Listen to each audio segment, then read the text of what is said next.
Recherche pour 2 minutes. Monsieur Pelva.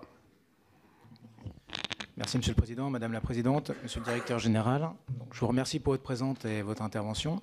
J'avais également interrogé le gouvernement par question écrite en mai dernier sur le manque de lisibilité des marques et je pense que c'est une préoccupation qui revient. Et c'est vrai qu'on n'avait pas eu de réponse. Aujourd'hui, vous avez annoncé la fin de la marque June, je ne reviendrai pas là-dessus, mais je voulais juste savoir si vous aviez une idée de calendrier. Après la reprise des salariés, est-ce que ça sera au même statut? Est-ce que l'ancienneté sera reprise? Et également, ce qui faisait un peu le succès de la marque June, c'était les aspects multimédia, etc. Donc, est-ce que les équipements standards seront les standards de Air France plus tard ou est-ce que ça va être abandonné? Également, j'ai vu que sur la flotte aérienne, il allait y avoir quelques avions qui allaient garder le logo June jusqu'à 2021, jusqu'à la fin de flotte. Est-ce que là, il y a des choses qui vont être envisagées? Parce qu'il peut y avoir une confusion. Donc ça, c'était sur la marque June. J'ai bien compris que sur les dossiers HOP et Transavia, vous étiez en cours de consultation, donc peut-être plus tard, on pourra vous interroger sur la stratégie de ces deux autres marques.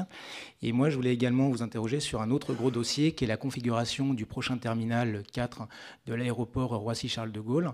J'ai vu qu'après 18 mois de discussion, ADP a tranché en octobre dernier sur le projet qui était appelé à l'époque Space Invader. Je pense que ça a changé depuis et qui semble ne pas satisfaire Air France et ses partenaires de l'Alliance SkyTeam. Je voulais savoir aujourd'hui, enfin les menaces étaient sur le risque de dégradation opérationnelle et le coût élevé. Pouvez-vous nous en dire plus sur les démarches qui sont entreprises et si vous avez des avancées par rapport à ce terminal 4? Je vous remercie. Merci beaucoup, M. Smith. Okay, so Alors, pour ce qui concerne June, je vais commencer par vous parler de l'intégration de June au sein d'Air France, la réintégration de June au sein d'Air France. Oui. Donc, les marques visibles à l'extérieur des avions. Donc, tous les endroits où la marque apparaît, ce ne sera pas changé immédiatement. Cela prendra un certain nombre de mois.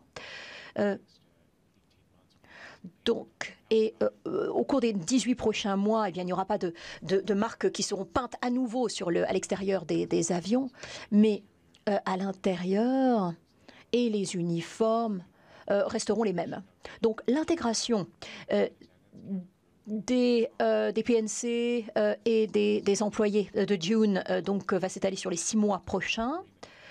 L'accord a déjà été atteint avec le syndicat représentatif de Air France et celui de June. Donc, ça a bien avancé et nous pensons qu'au 1er juillet, ce sera achevé.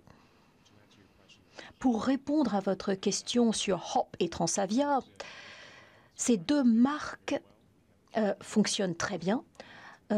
Nous avons une unité Transavia en France et une aux Pays-Bas. Il y a un bon niveau d'acceptation sur le marché et au sein d'Air France KLM. Donc, nous sommes plutôt contents des performances de ces deux marques, à la fois sur le marché et au sein du groupe. Pour ce qui est de HOP, nous avons quelques problèmes opérationnels dans les régions notamment. Donc, nous nous en sommes saisis. Beaucoup d'efforts ont été menés et on a vu déjà des améliorations se faire jour. Pour ce qui est de votre question, pour le terminal 4 de Roissy, eh bien, la position d'Air France KLM, c'est que nous soutenons bien sûr l'augmentation des capacités. Nous pensons que des capacités additionnelles, c'est quelque chose de positif, bien sûr, pour l'aéroport Roissy-Charles de Gaulle. Cependant, nous voulons que ce soit fait d'une manière qui est pérenne, durable et qui est vraiment qui soit la bonne pour l'aéroport, pour les compagnies et bien sûr Air France KLM en premier lieu, et d'une manière qui puisse être fait en respectant les budgets et le calendrier. Donc, nous avons eu des discussions vraiment détaillées et longues pour nous assurer que ce hub aéroportuaire puisse concurrencer tous les autres hubs en Europe.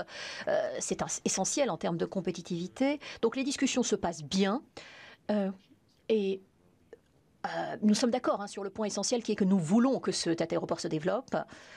Et avec l'équipe de direction de l'aéroport de Paris, bien, les discussions progressent bien.